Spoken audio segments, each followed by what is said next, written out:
நீங்கள் ஒரு மனை வாங்க போகிறீங்க, அந்த மனைக்கு வந்து ஒரு அக்ரிமெண்ட் போடாமலே வந்து பேமெண்ட் கொடுக்கலாமா அப்படின்றத பற்றி தான் நம்ம இந்த வீடியோவில் பார்க்க போகிறோம். ஹாய், ஐ எம் மோத்தீஷ், உங்கள் ப்ராப்பர்ட்டி கோச் மற்றும் ஸ்டெப்ஸ்டோன் ப்ரொமோட்டர்ஸோட மேனேஜிங் டைரக்டர்.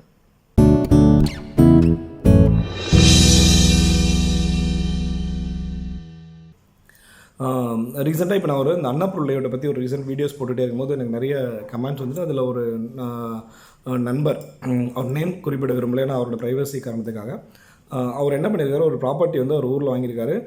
அவர் இது வரைக்கும் எந்த சொந்தமாக வாங்கினதில்லை. ஸோ ஒரு காசை கொஞ்சம் வேலை செஞ்சு சிறுவை சேர்த்து ஒரு 2 லட்ச ரூபா சேர்த்து வச்சுருக்காரு. அந்த 2 லட்ச ரூபா என்ன பண்ணியிருக்காரு, அங்கே ஊரில் ஒரு ரியல் எஸ்டேட் பண்ணுற ஆள் ஒருத்தர் வந்து மனை போட்டிருக்காரு. சரி, அதில் போய் என்ன பண்ணுறாரு, 2 லட்ச ரூபா வந்து பே பண்ணியிருக்காரு. நான் கேட்டேன் அவர்கிட்ட ஒரு கேள்வி கேட்டேன், 2 லட்ச ரூபா நீங்கள் பணம் கொடுத்தீங்க, அதுக்கான டாக்குமெண்ட் எதுனா இருக்குன்னா எதுவுமே இல்லை, கேஷாக கொடுத்துருக்காரு முதல்ல. ப்ளஸ் அவர்கிட்ட எந்த டாக்குமெண்ட்டும் இல்லை. நான் சொன்னேன், நீங்கள் ஒரு டாக்குமெண்ட் வாங்காமல் எப்படி கொடுத்தீங்கன்னா, அவர் என்ன பண்ணியிருக்காருன்னா, அந்த ரியல் எஸ்டேட் பண்ணுறவர் வந்து இவர் 2 லட்ச ரூபா கிட்ட பணம் பெற்றுக்கொண்டு இவருக்கு வந்து அந்த லேஅவுட்டோட ஜெராக்ஸ் காப்பி தான் கொடுத்துருக்காரு. இவர் என்ன நினச்சிட்ருக்காரு, இந்த ஜெராக்ஸ் காப்பி கொடுத்துட்டாங்க, அதுவே ஒரு டாக்குமெண்ட்டு, நமக்கு என்ன டாக்குமெண்ட் கொடுத்துட்டாங்க அப்படின்ற மாதிரி ஒரு தவறான புரிதலில் இருந்திருக்காரு. ஓகேங்களா? ஸோ இப்போ அவர் 2 லட்ச ரூபா கொடுத்துட்டு அது அன்அப்ரூவ்ட் பிளாட்டு. இப்போ அவரால் வந்து பணத்தை கொடுத்துட்டாரு, ரெஜிஸ்ட்ரேஷன் கூப்பிட்டா ரெஜிஸ்ட்ரேஷன் வர மாட்டாரு. ஏன்னா இன்றைக்கி ரெஜிஸ்டர் ஆஃபீஸில் அந்த பிளாட்டை ரெஜிஸ்ட்ரேஷன் பண்ண மாட்டாங்க. ஓகேங்களா? ஒன்று, அவர் திருப்பி போய் ஒரு பணம் கேட்டால் என்ன சொல்கிறாங்கன்னா, வந்து நீங்கள் என்ன உங்கள் நண்பர் எல்லாம் இருந்தால் கூப்பிட்டுவாங்க, இந்த பிளாட்டை நீங்கள் மாற்றி கொடுத்துட்டு பணம் வாங்கிக்கொண்டாங்க. இன்னொரு அவர் சொன்ன விஷயம், அந்த ரியல் எஸ்டேட் போட்ட வந்து அரசியல் பின்புலம் இருக்குது. ஓகேங்களா? அதனால் இவரால் பயமாக இருக்குது, இவரால் தைரியமாக அவர் வந்து எதிர்கொள்ள முடியல அப்படின்ற விஷயங்களே இவர் சொன்னார் ஆக்சுவலாக. ஸோ அப்போ இங்கே என்ன தவறு நடந்திருக்கு, இது அவாய்ட் பண்ணோம் அப்படின்னா நம்ம ஃப்யூச்சரில் ஒரு பிளாட் வாங்கணும்னா என்ன பண்ணணும் அப்படின்னா, நீங்கள் வந்து ஒரு காசு சிறுவை சேர்த்து வச்சு ஒரு மனை வாங்குறீங்க அப்படின்னா, ஃபஸ்ட்டு என்ன பண்ணணும்னா, நீங்கள் வந்து ஒரு ப்ரைஸை ஃபைனலைஸ் பண்ணுறீங்க, பிளாட் பேசுகிறீங்க, ஒரு ரேட்டை ஃபைனலைஸ் பண்ணதுக்கப்புறம் அவங்ககிட்ட வந்து ஒரு 2000 5000 ஒரு 10,000, அதாவது ப்ராப்பர்ட்டியோட வேல்யூ பொறுத்து, ஓகேவா, நீங்கள் வந்து ஒரு அட்வான்ஸ் தொகையை கொடுத்து நீங்கள் லீகல் டாக்குமெண்ட் வாங்கணும், ஜெராக்ஸ் காப்பி வந்து கேட்கணும். ஃபார் எக்ஸாம்பிள் பெரிய வேல்யூ ப்ராப்பர்ட்டினா 1 லட்சம் வரைக்கும் கொடுப்பாங்க. ஓகேங்களா? ஸோ 2000 1 லட்சம் வரைக்கும் வரலாம், based on the property value. ஓகேங்களா? இப்போ நீங்கள் ப்ராப்பர்ட்டி வந்து சொத்து மதிப்பு 50 லட்சம்னா நீங்கள் அங்கே 1 லட்சம் அட்வான்ஸ் கொடுக்குறது ஓகே. பட் உங்கள் ப்ராப்பர்ட்டி வேல்யூவே 2 லட்சம் அப்படின்னா நீங்கள் 2000 இல்லை ஒரு 5000 கொடுத்து ஒரு பேப்பர் வாங்கலாம். பேப்பர் வாங்கி முதல்ல நீங்கள் அட்வொகேட் கிட்ட கொடுக்கணும். அட்வொகேட் உங்களுக்கு வந்து சில கொரிகள் ரைஸ் பண்ணுவார், இசிப் கேட்பார், பட்டா கேட்பார், அந்த மாதிரி கொரிஸ் கேட்பார். அது எல்லாமே கொடுத்து இந்த ரியல் எஸ்டேட் ஆள்கிட்ட நீங்கள் கொடுக்கணும்.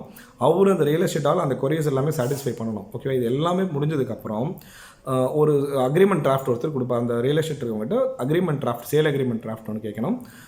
நீங்கள் வந்து ஒரு அட்வான்ஸ் தொகை கொடுத்துட்டு மீதி பணத்தை வந்து டைம் வாங்க போகிறீங்கன்னா, இல்லை ஒரே டைம் பணத்தை கொடுக்க போகிறீங்க அப்படின்னா, நீங்கள் வந்து சேல் டீடோட டிராஃப்ட் கேட்கணும். ஓகே, அது எல்லா பாயிண்ட்ஸும் கரெக்டாக இருக்கான்னு சொல்லிட்டு அந்த அக்ரிமெண்ட் கையெழுத்து போடும்போது தான் நீங்கள் ஒரு பல்க் அமௌண்ட்டே நீங்கள் அவருக்கு கொடுக்கணும். ஓகேங்களா? ஃபஸ்ட்டு கொடுத்துட்டு பேலன்ஸ் என்ன பண்ணணும், ரெஜிஸ்டர் ஆஃபீஸில் போய் சேல் டீட் பண்ணும்போது பேலன்ஸ் பண்ணதை கொடுக்கணும். இது ஒரு ப்ராசஸ். இல்லை நீங்கள் வந்து டேரெக்டாக ரெஜிஸ்ட்ரேஷன் பண்ணுறீங்க அப்படின்னா சேல் டீடோட டிராஃப்ட் கேட்கணும். அது உங்கள் அட்வொகேட் கொடுத்து உங்கள் அட்வொகேட் அதை வெயிட் பண்ணி அதில் எல்லாம் கரெக்ஷன்ஸ் இருந்ததுன்னா ஃபுல்லாக முடிஞ்சதுக்கப்புறம் நீங்கள் வந்து உங்கள் ரியல் எஸ்டேட் விற்கிறவங்க கிட்ட சொன்னீங்கன்னா அவங்க அந்த சேல் டீட் ப்ரிப்பேர் பண்ணி பிரிண்ட் கொடுப்பாங்க. அந்த சேல் டீட் கொடுத்தாலும் அவங்க கொடுத்த டிராஃப்ட்டும் சேல் டீடும் கரெக்டாக இருக்கான்னு நீங்கள் ரெஜிஸ்டர் ஆஃபீஸில் கையெழுத்து போகிறதுக்கு முன்னாடி செக் பண்ணணும். சம்டைம்ஸ் என்ன பண்ணுவாங்கன்னா, உங்களுக்கு ஒரு டிராஃப்ட் அனுப்பிச்சிடுவாங்க, நீங்கள் ஓகே பண்ணிவிடுவீங்க. ஆனால் நீங்கள் சேல் டீட் வந்து பண்ணும்போது ஒரு விஷயங்களை அவங்க மாற்றுறது, ஒரு சில பேராகிராஃப் எடுக்கிறதோ ஆட் பண்ணுறதுக்கான வாய்ப்புகள் இருக்குது. ஸோ நீங்கள் ரெஜிஸ்டர் ஆஃபீஸ் முன்னாடி உங்களுக்கு அவங்க அனுப்பிச்ச டிராஃப்ட்டு, உங்கள் அட்வொகேட் ஓகே சொன்ன டிராஃப்ட்டு கையில் வச்சுக்கணும். சேல் டீட் அவங்க கொடுக்குற பிரிண்ட் அவுட் ஒரிஜினல் கையெழுத்து போட போகிறீங்களா ரெஜிஸ்டர் ஆஃபீஸில், அந்த டாக்குமெண்ட் வச்சு நீங்கள் பேராகிராஃப் உங்களை கம்பேர் பண்ணிக்கணும். இன்க்ளூடிங் உங்கள் அட்ரஸ்ஸு, உங்கள் ஏஜ், உங்கள் நேம், உங்கள் ஃபாதர் நேம்லேருந்து எல்லா ஸ்பெல்லிங் மிஸ்டேக்லேருந்து எல்லாமே கரெக்டாக இருக்கான்னு சொல்லி 1 to 1 நீங்கள் கம்பேர் பண்ணிவிட்டு அதுக்கப்புறம் டாக்குமெண்ட்டில் சைன் பண்ணணும். அந்த டைமில் நீங்கள் டிடிஓ செக்காவோ அவங்ககிட்ட கொடுக்கணும். முதல்ல இந்த ரியல் எஸ்டேட் ட்ரான்சாக்ஷன் நீங்கள் கேஷ் அவாய்ட் பண்ணணும். நீங்கள் வந்து செக்காக கொடுத்துருக்கணும். ஓகேவா? ஃபார் எக்ஸாம்பிள் எதனா பிரச்சனைகள் வரும்போது கூட நீங்கள் லீகலாக வந்து போக முடியும். நான் ஒரு நண்பர் சொன்னேன் பார்த்தீங்களா, அவருக்கு இப்போ 2 லட்ச ரூபா கேஷ் கொடுத்தனால அவர்கிட்ட எந்த டாக்குமெண்ட்லாம் அவரால் லீகலாகவே எதுவுமே ஃபேஸ் பண்ண முடியல. ஸோ நீங்கள் வந்து செக்காக டிடியாக கொடுக்கணும். ஓகேங்களா? இதில் கைட்லைன் வேல்யூ, மார்க்கெட் வேல்யூன்னு இருக்குது. அந்த டிஃபரன்ஸை நீங்கள் உங்களுக்கு எப்படி சௌகரியம் போல் நீங்கள் ஹேண்டில் பண்ணிக்கலாம். ஆனால் கைட்லைன் வேல்யூக்கான ப்ராப்பர்ட்டி வந்து நீங்கள் டிடியாவோ செக்காக மட்டும்தான் நீங்கள் கொடுக்கணும். ஃபஸ்ட்டு இதில் ஒரு சின்ன ஒரு லூப் ஹோல் சொல்கிறேன். நீங்கள் பணம் லேண்ட் வாங்குறதுக்கே நீங்கள் வந்து பேங்க்லாம் வந்து ஃபண்ட் பண்ணுறாங்க. ஃபார் எக்ஸாம்பிள் நீங்கள் வந்து ஒரு ப்ராப்பர்ட்டி வந்து 5 லட்சம் 10 லட்சம் கொடுத்து வாங்குறீங்க, ஓகே, உங்ககிட்ட கையில் பணமே இருந்தால் கூட, ஓகேவா, என்னோட அட்வைஸை பொறுத்த வரைக்கும் நீங்கள் பேங்க் லோன் போய் ஒரு பேங்க் வந்து ஒரு ப்ராப்பர்ட்டி 10 லட்ச ரூபானா நீங்கள் 6 லட்சம் 7 லட்சம் ரூபாய் லோன் பண்ண தயாராக இருக்காங்க, ஓகேவா. நீங்கள் ஒரு 10 லட்ச ரூபா ப்ராப்பர்ட்டி வாங்குறீங்க, நீங்கள் வந்து உங்கள்கிட்ட ஃபுல் பணமே இருந்தால் கூட நான் என்னோட குறிக்கினா வெறும் 2 லட்ச ரூபா கூட நீங்கள் லோன் போடுங்க, ஓகேவா. லோன் போட்டிங்கன்னா என்ன அட்வான்டேஜ்னா பேங்க் அவங்க அட்வொகேட் ஃபுல்லாக ஒரு ஒப்பீனியன் பார்த்துருவாங்க. ஸோ அவங்க இந்த இண்டஸ்ட்ரிக்குள்ளேயே இருக்கனால பேங்க் அட்வொகேட்ஸ்லாம் ரொம்ப எக்ஸ்பீரியன்ஸ்னால உங்களுக்கு எதனா தவறுகள் இருந்தால் அங்கேயே தெரிஞ்சுட்டு அந்த ப்ராப்பர்ட்டி வாங்கணும் வாங்க வேணாம்னு சொல்லுவாங்க. பேங்க் வந்து நல்ல ப்ராப்பர்ட்டி தான் ஃபண்ட் பண்ணுவாங்க, தவறான ப்ராப்பர்ட்டி ஃபண்ட் பண்ண மாட்டாங்க. ஸோ அங்கேயே அவங்க வேணாம்னு சொல்லிட்டா நீங்கள் தெளிவடைஞ்சிடலாம்.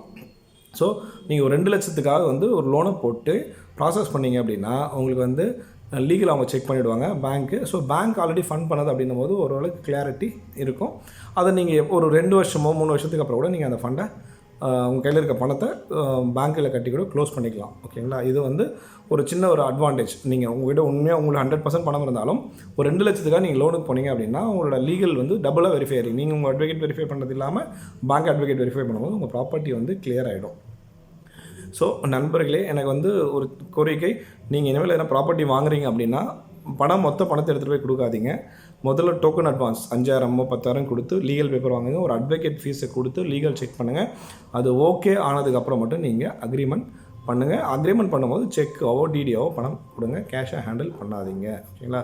ஸோ ஏன்னா நிறைய பேர் எனக்கு அவர் மெசேஜ் அனுப்பிச்சும் போது அவர் வந்து நான் மட்டும் இல்லைங்க, இந்த மாதிரி என்ன நிறைய நண்பர்கள் வந்து இந்த மாதிரி பாதிக்கப்பட்டிருக்காங்க அப்படின்னாங்க.